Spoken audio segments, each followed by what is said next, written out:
All right. Welcome to the node.js Diagnostic Working Group meeting, 5th April 2022. To start with, are there any announcements? Not on my side.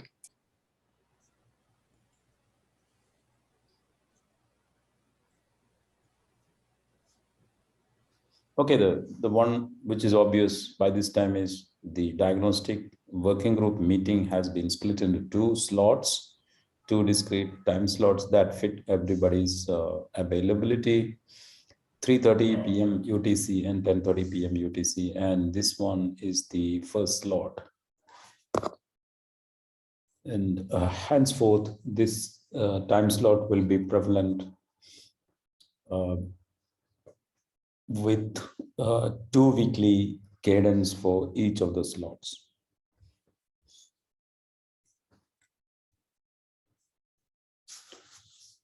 All right. So we are following the agenda listed in issue number 552. And the first one is contextual and GC-friendly performance hooks using timing, 42503. Yeah, that issue was submitted by me, and the main goal of the problem is that currently the perf hooks provided the W3C user timing tracing API. Like say we can use the global performance dot mark and the global performance dot measure to measure user timings of their events, but there is no namespace support in this mark and measure, so it is very easily to get stepping on our other marks and measures when we are using them to trace our server-side events. And since most of our server-side events are async, and there is no namespace support, so the mark and measures can very easily to collide. So I have submitted an issue to the W3C to discuss the problem, and we have reached a consensus that there are interest in other implementers, like say browsers, that they are willing to try out adding namespace support to the user timing API, and so that they can introduce the tracing to user tracing to the DevTools to display the user namespace in the DevTools. So basically with the namespace, we can group our performance entries under different namespace and don't get collided with each other and other libraries. So that's a very brief summary of the problem. And probably maybe I need to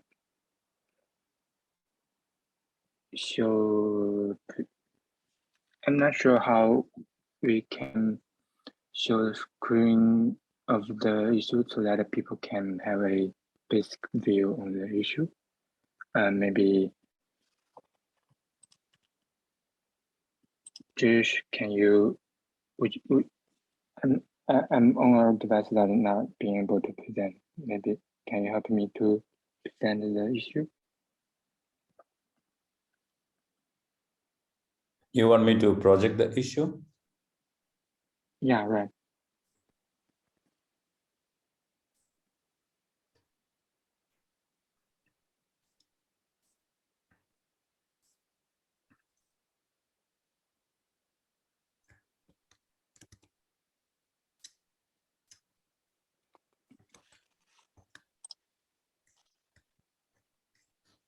Is my screen visible now?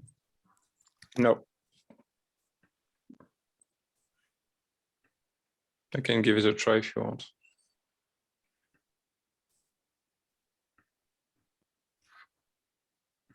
Let me try to give permission to all the panelists.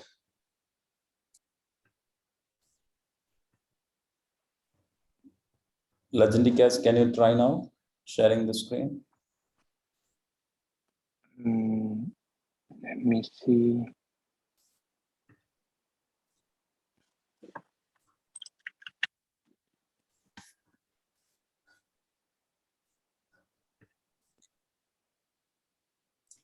It's good. Can you see it?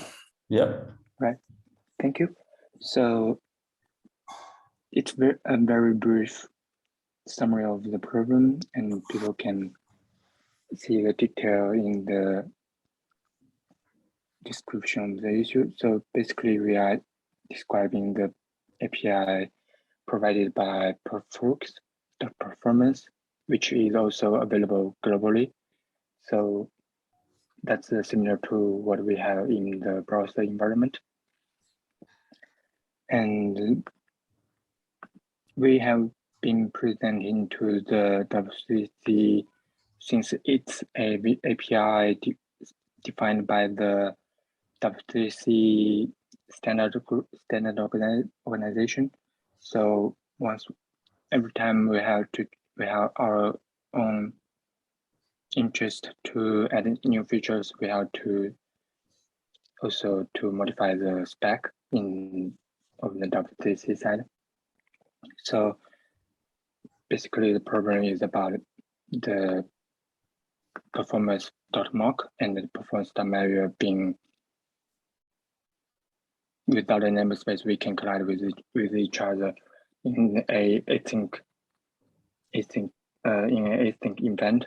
So since there async, we can have, let's say, have multiple async event, same async event in parallel, and they can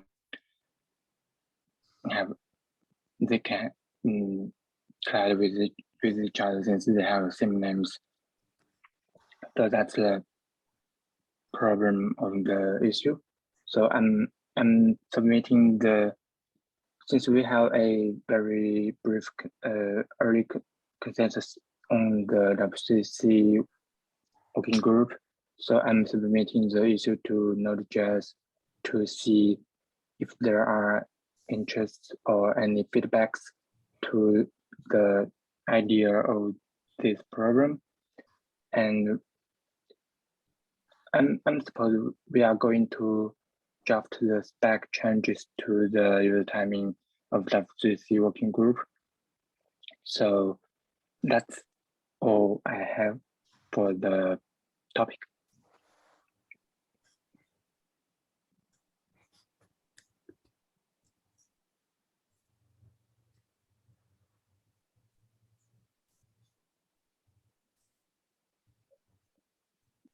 And if there is no feedback, for now, we can just discuss the problem on the GitHub, and I will post updates on the issue checker, and probably we can visit this back at later sessions. Thank you. This looks like a really great problem to solve, but just trying to understand some of the details. For example, when you say the performance entries are going to be created again and again with the same name, is it by the same program hitting the same name again and again because you're running in a loop kind of thing, or is it by different programs belonging to different NPM modules using the same name colliding? Yes, that's another problem about one is the name collide problem, that we can have same name between different NPM libraries.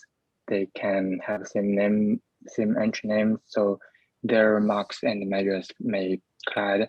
And another problem is that currently the performance entries are all created in the global performance timeline, and people have to, like say, use the global performance dot clear mark and the performance dot clear measures to remove the entries from the global performance timeline, which is not very not very JavaScript idiom of garbage collecting resources. So that's two problems in this topic, and we would like to introduce a namespace to the user timing API, so that we can, for one, we can have a namespace and people don't get caught with each other, and two, we can just release the namespace, and once the namespace is released, then all of the entries are released all together, like just like normal JavaScript objects and their fields. So that's two problem of the topic. So, for example, if you create a performance with a namespace, you can clear this namespace only and not clear all the stuff. That's your point? Yeah, right. And we don't have to, most significantly is that when we want to clear entries from the global performance timeline, we have to use the name and the types to clear the entries. So that's another problem with the name, since we have to clear the entry with the names. We may accidentally remove others entries with the same name. So that's another name with the name cladding. Do we have a benchmark or a way of measuring how much it affects a real world application? What do you mean by benchmark? If I understand correctly, we already have benchmark of the performance API in node.js already. Yeah, I mean, basically, I assuming that this is a bug that can increase the memory consumption, and then the garbage collection will run more time, and then you have block in the event loop. So it can hurt the performance. I think that the major problem is it, right? The major problem is that people may forget to clear the entries in the global timeline. So that's a performance problem of memory leaking. And we have already pursued, we have already received bug reports in the node.js repo. So that's the basic idea of this change. Yeah. So basically, the memory leak is the main issue in this problem, and I mean, for we have a way of measurement for. I mean, if I forgot to clean up 3 entries, how much memory I am leaking or something like that, just to capture how much, what is the if it is critical or not for current application using the performance hooks, you know. The current API shape is designed by the W3C in their current usage intent. It's for the browser and like say the host and host performance entries, since they are never get garbage collected, since it's by intent. And when the problem comes to the user timing and the drawback of current API design is getting more significant, and for the userland performance tracing, since we have, like say, third-party libraries and the code we are not controlled. So basically, the problem is getting more significant. Yeah. So okay, that's clear for me. Uh, this is also a potential security bug. I mean, uh, if you install some, if you run some code every time that creates a measurement and do not clean up, it basically will go out of memory some moment, right? Yeah, So right. yeah, it's not clear for me the solution. I mean, by just reading the issue, I got the problem, but I assuming that you have provided a way to solve it, right? Currently, we don't have a detailed spec text for the solution, and I'm opening this issue to get the feedbacks, and probably I Okay. can start getting work on the spec text sooner, since we are just getting feedbacks from the browser side. Okay. I will add to my list here and try to look up to provide some feedback as soon as possible. Yeah, so that sounds great. Thank you.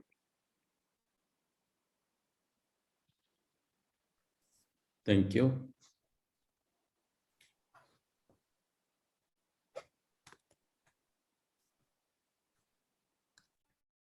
All right. So moving on, that's pretty much we had the list of agenda from the normal list, and then we enter the big list of pre-evaluation of the diagnostic tools.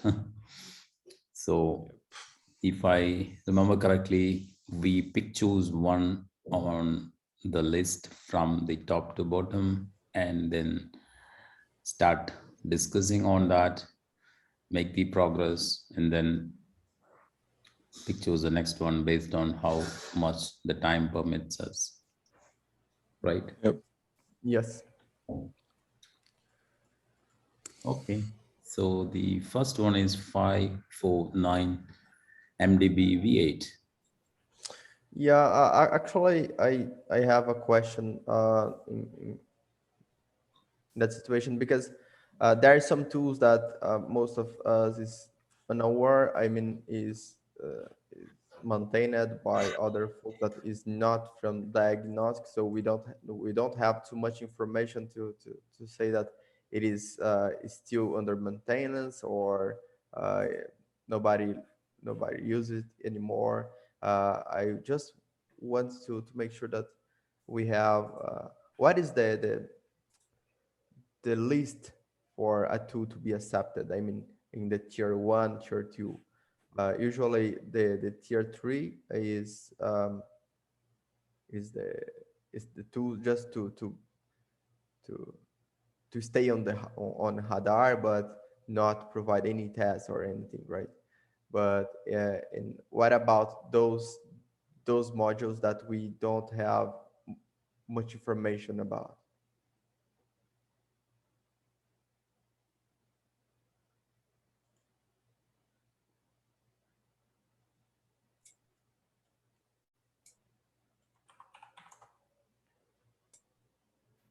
I don't know. I have no specific idea on this. Too new to.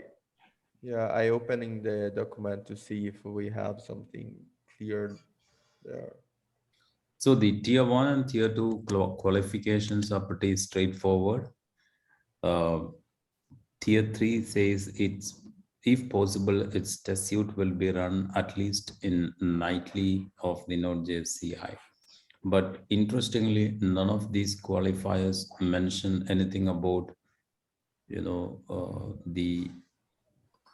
the information regarding the authorship or any source of information pertinent to the actual debugging tool. if I remember correctly, the previous conversation on this was that the tool doesn't have to be maintained by the Node.js organization, doesn't have to be residing in any of our repos. It, as long as these conditions are met, like it has a suite, it's widely used, and it's working on all these supported platforms, then we should be able to qualify that against a specific tier. Yep. Okay. So I think that for those modules that we don't have too much information, like the first one, the 549 issue is about MDB V8 too. Perhaps we can just tag Joyent, and actually it's not a person, right? It's a organization.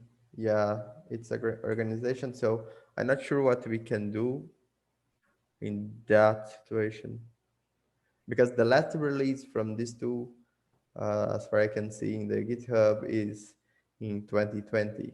So it's kind of old. And there are a lot of issues without any comment, any answer. So I think that for that circumstance, we can just close the issue and remove it from the list. What do you think about? You mean that there are no, famous use cases, no documentation, nothing that could help us to understand what we could accomplish with it, and we can write no guides, no stuff like that? Actually, I was thinking about if the tool is not under maintenance, we should probably remove from the current list, because likely there will not be any support for any user, because and also it will not support the latest Okay. Node.js version. Okay, I get you. Yeah, What do you in think, the Yuri? case, Yeah, one of the other thing which I'm thinking is, if not specifically about MDB V8, because I don't know anything about this tool. Yeah. If the tool is exposing a unique capability which is not available in other tools whatsoever, minimum in scale and depth, then we should see whether we can influence the current state of maintenance in some way. Like, for example, we have sourced some of the tools. I don't remember which one, but we forked it into our project and started maintaining it, and then eventually merged into the core also, if we feel that there is a unique and valuable capability sitting in the tool. So Okay. that So would be a consideration also. If it is a redundant tool compared to other capability in the field, and it's not maintained for quite some time, and we don't have any understanding about it, then yes, we could peacefully remove it from the list. okay, so for MDB, by just looking to the README, it is basically a post-mortem debug like any llnode. And I don't think that there's any people around that knows about these two. And so we can close it. Yeah, Okay. sounds good to me. I will know nobody knows this too enough. Similar to llnode looks out of okay. So closing the issue. Done. I think that we can move forward then.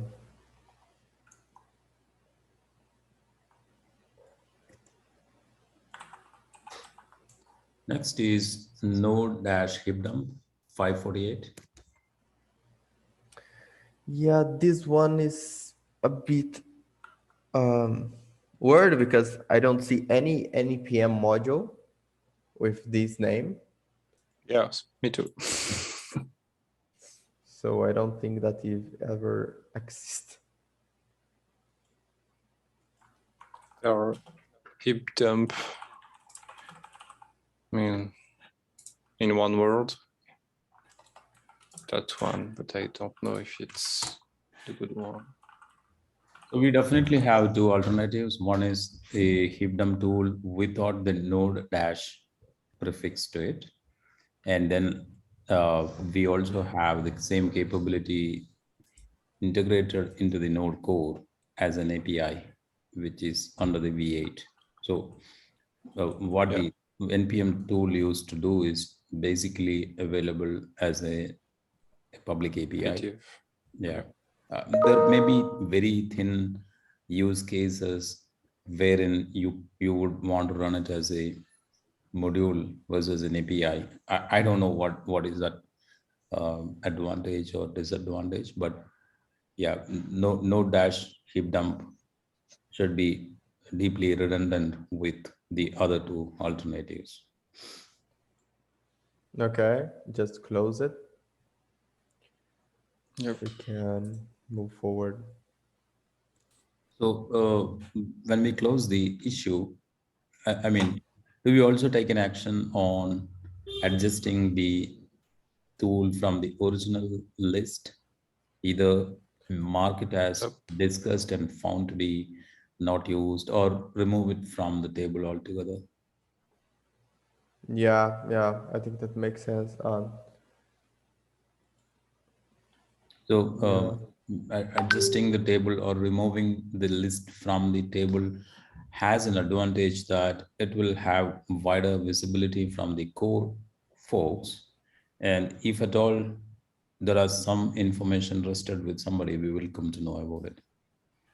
So Okay, so I will open that issues again, and if someone wants to create a PR to update the list, tag Yeah. this issue, and then when it merges, Or we close. yeah, or maybe I can share the screen on the node project, and each time that we decide to delete the tool, we can delete it. And when I will close, yeah, maybe we should be sure, because here the issue are distributed, so it will be harder to. Tony, you want to take it up because Yep. You seem to be starting to contribute to Node.js core, so this would be a good opportunity to add more items in your list.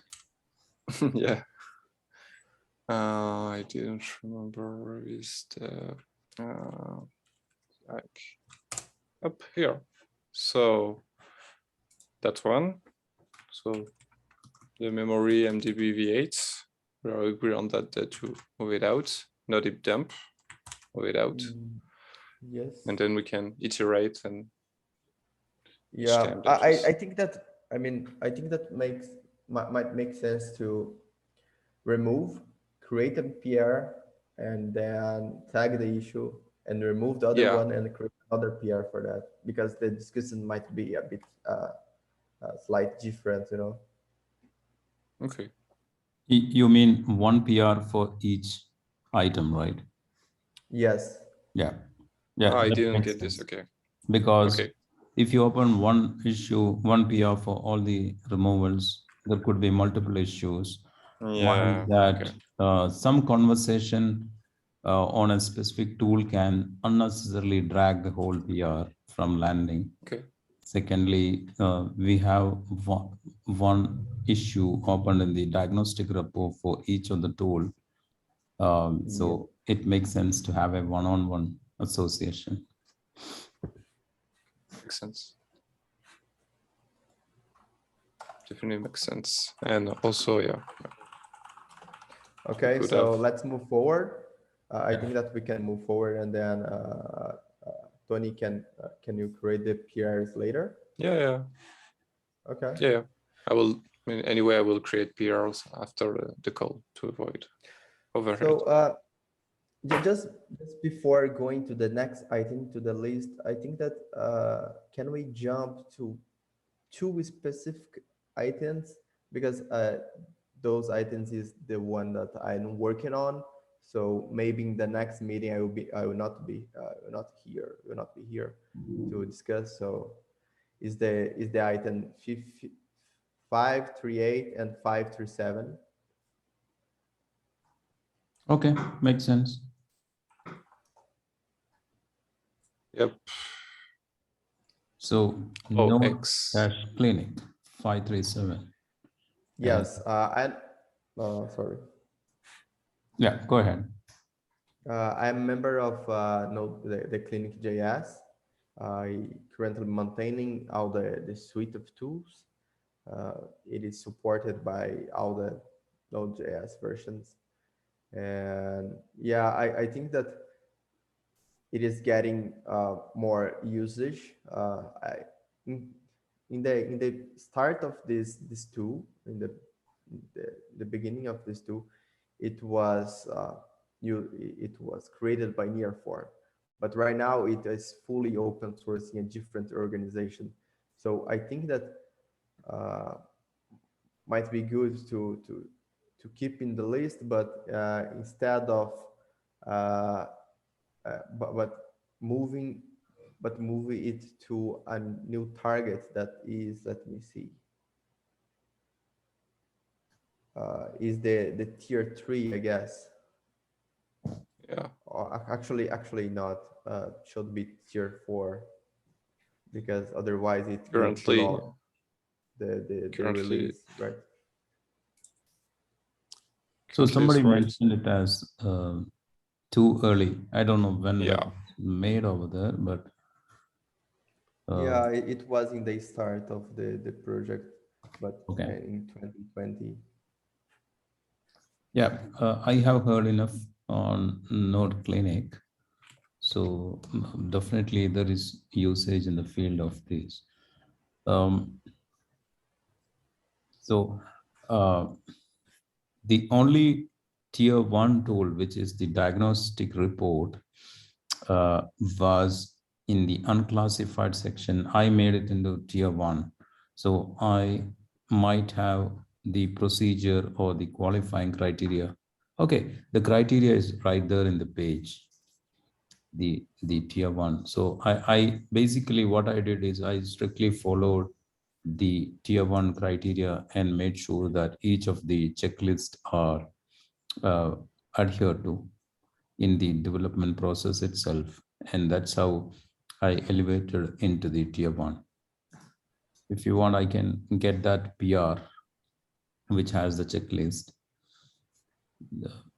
If everything is matching, you can right away move it to the tier 1, or which one is matching, you can find the appropriate tier. I don't think we need to go hierarchically, like from unclassified to tier 4, then tier 3, tier 2. I don't think that is required. It was my following question. Yeah. Yeah, actually, my concern here is because the Node Clinic is a suite of tools. You know, it contains flame graphs, it contains a heap dump, and a lot of those stuff. And those tools have third-party dependence. For instance, the 0x is a tool that Node Clinic depends. So it means that if we move the Node Clinic to tier 1, 0x will be probably in the tier 1 as well. Mm-hmm. So I'm not sure about that, but yeah, if you can do that, would be amazing. Yeah, that dependency shouldn't be an issue, but where I am seeing some of the things that will need some action is, for example, the tool must be working on all the supported platforms.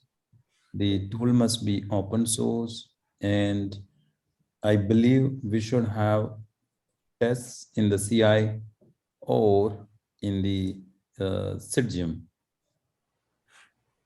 Yeah. Yeah. I think I think then we can try to update the node clinic to tier 1 and 0x to tier 4, and then discuss about that in that PRs, right? Is that your suggestion? Yeah. I'll pin you the PR number through which I moved the diagnostic report to tier 1. That will have the checklist that I used, Okay. as well as any discussions that would be interesting to you. Okay. Anything that you need to be aware of, so that that can be taken care before you open the Okay. PR. Okay. Are you sending the link somewhere? I'll do it afterwards. Okay. Okay. No problem. My question regarding these two tools is, how could we test them in the CI, or because it's one of the conditions to have tests. Yeah. And Yeah, I'm not sure about how this test work, because I mean, Node Clinic has its test, and I'm not sure if for every release of Node.js it will run the test inside the Node Clinic, or we should create a new test for that. yeah, it's my question. So, and maybe, I don't know, we should probably, or we could probably have a rules for outside tools that are pretty well tested. And yeah, maybe it should be enough. I don't know. Or I don't think that we should rewrite tests except for integration or stuff like that. But Node Clinic is a suite of tools with you have a lot of capabilities. So imagine if you add tests for each stuff, it will be painful to maintain. I may be too naive, so feel free to tell me, but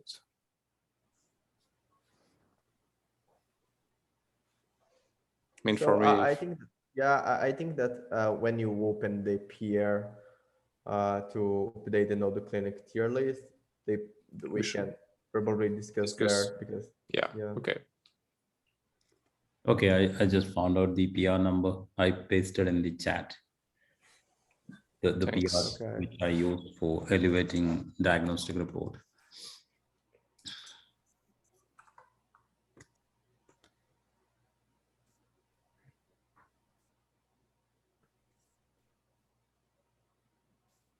All right. So are we good with 537 and 538?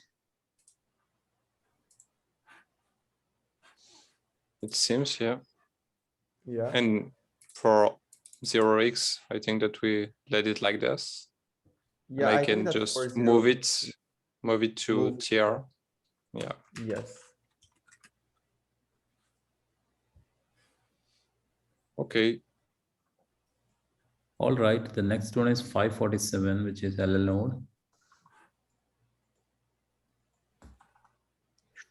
Yeah, the llnode, I think, in which tier it is target? In the second one? Yeah. Yeah. Makes sense. I'm not sure why it is not already in the tier 2, because it belongs to the Node.js organization, right? Yeah. I never use it. I mean, in the real cases, so I don't know. It is having some issues in the latest version with Node.js. And yeah, actually, in that situation, we can just mention the group llnode, in the issue, and then let them discuss it maybe. I'm thinking that Mary will have a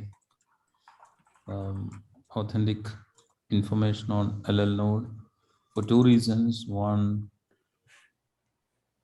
she has been maintaining it or contributing to that. Yeah, Plus, they use it for debugging crashes.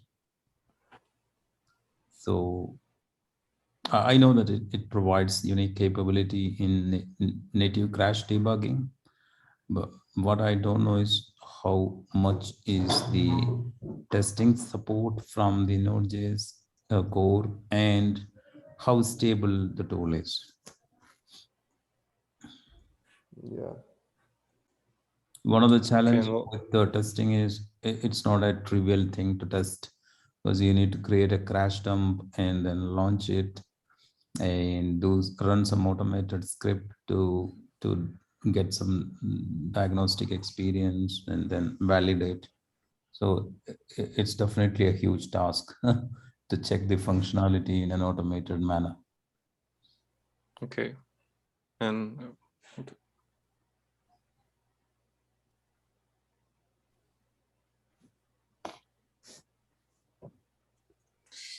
Maybe I can also open a PR, raise a PR, and to ask why is it still there, and ping Mary to maybe have some answers. And yeah, We can ping Mary in 547 itself. I mean, okay, okay. to start with, if we get an answer early, then we know what PR to raise. Yeah, okay.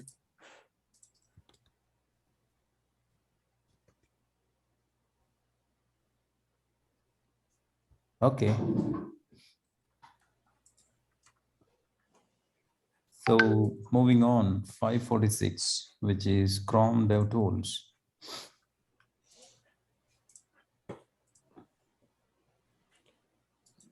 This is for visualizing the memory heap dump. yeah. Actually, the chromedevtools is the complete suite. You know, like you can run profiling, you can run memory, everything.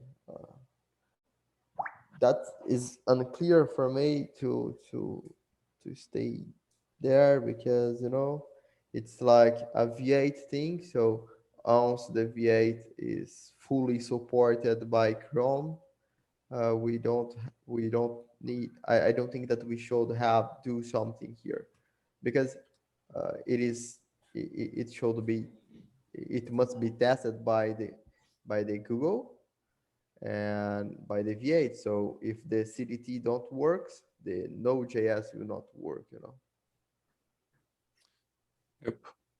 So your point is that it should be probably in tier 1. I mean, it probably should not be in that list, because it is like, it's like V8. We don't have a tier list for the V8, you know, because I mean, it is more a Infrastructure Chrome. capability. Yes, it is more a business feature from Chrome than anything else. I mean, this is my point of view, looking outside, but maybe when you open the PR, if we decide to remove it, we can discuss about it. But yeah, for me, I don't think that there is a way to support it in tier 1, because it is basically use everything from V8, and it should be tested there. Yeah, and you cannot apply tests or stuff like that. I think that is Yeah, it's a unique or maybe, yeah. where it's a basic capability that we critically depend on, and on the other hand, it's a tool. A tool is a tool. Yeah, it's my point, and also that sometimes we also want to provide documentation and stuff like that, and maybe it's enough to see that okay, it's a target because people could use it. It's widely used, and we want to provide good documentation in the context of Node.js to use it. Or maybe it already exists. I don't remember, but maybe we already have stuff like that. But yeah, it probably. Sorry, go ahead. Yeah. So my point is, it's not because we cannot interact with it directly, because sometimes just the fact that it's the same for Trace GC, the fact that it's available, and we want to provide specific documentation, education, and yeah,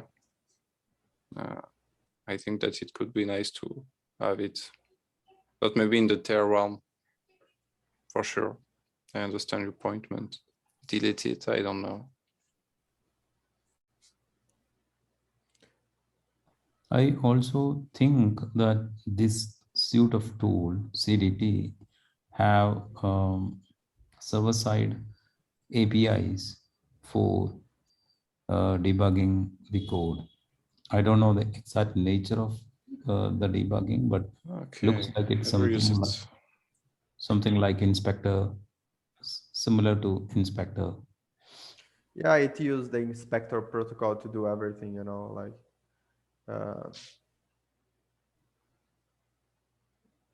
we have several guides on that in your tutorials in the diagnostic repository. Yeah, maybe target a tier one would be nice, but I mean, my real concern here is how should I support this tool, because it doesn't make sense to me to node.js create tests for V8 for chromedevtools usage, because it's basically V8, you cannot V8 test us, but not us that's V8, Yeah, but my point wasn't that. My point was just to, I said that we want to target the tier one because we don't want to add tests because we cannot test it. So, and it's more like we could provide documentation and guides. So but my point is just to not delete it, but it's not to full support it, because as you mentioned, your points are I'm okay with your points. Yeah, I mean, the tier 3 is basically create content for this. I'll check it. Tier 3. Doesn't ship in the release. Yeah, so you should run a CI for that, and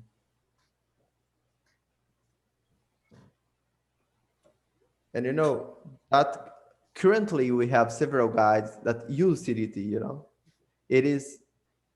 It might not be in the list here, but we currently have several guides that follow the CDT, and yeah, I think that we should discuss it with folks from Google or from V8 maybe.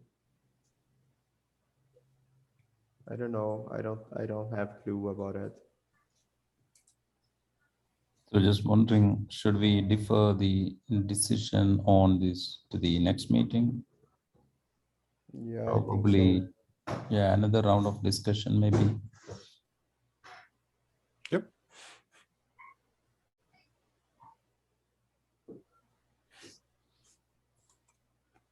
Okay, let's pick up one more. We have 6 minutes. So next one is Chakra Core, time travel debugging.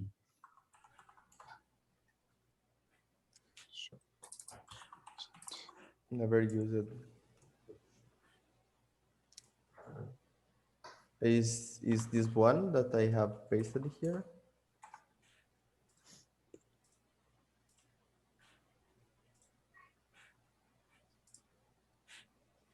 I have another link.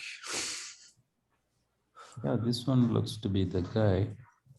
So the key thing is time travel debugging is really cool stuff, which helps you move backward in the instance of the executions in a step-by-step and controlled manner.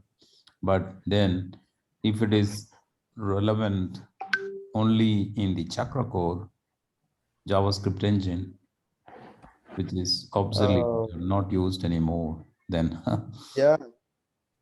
Yeah, basically, as far as I know, the Chakra is only engine for for Edge, Microsoft Edge, right? And after, I don't know, 2021 or 2020, it doesn't use more Chakra. So I don't think that this is still a thing, you know.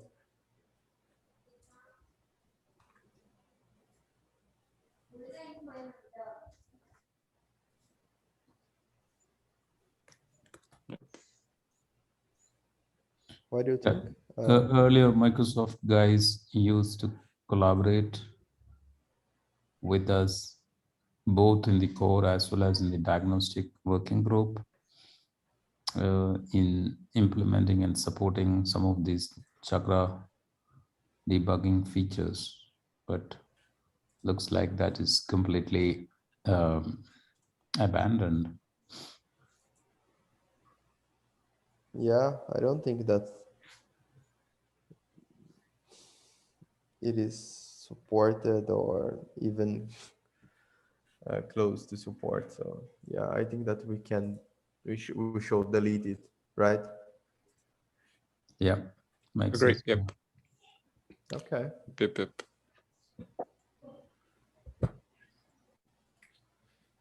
All right.